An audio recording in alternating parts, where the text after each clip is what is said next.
ஜனனமும் பூமியில் புதியது இல்லை, மரணத்தைப் போலொரு பழையதும் இல்லை. இரண்டும் இல்லாவிட்டால் இயற்கையும் இல்லை. இயற்கையின் ஆணைதான் ஞானத்தின் எல்லை. ஞானம் போதிப்பதில் மரணத்துக்கு நிகரானது உலகத்தில் வேறு எதுவுமே இல்லை.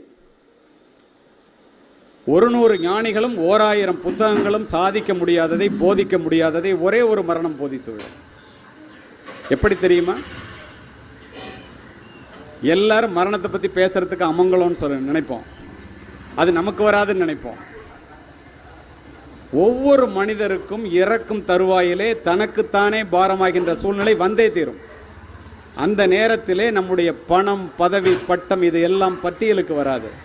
எந்த விதமான எதிர்பார்ப்புமின்றி மற்றவர்களுக்கு உதவி செய்த தருணங்கள் மட்டுமே நமக்கு நிறைவை கொடுக்கும் என்பதை ஒரு மருத்துவர் உணர்ந்து கொண்ட காரணத்தினாலே மருத்துவ பணியை மீறி உங்களை எல்லாம் அழைத்து எந்த விதமான எதிர்பார்ப்பும்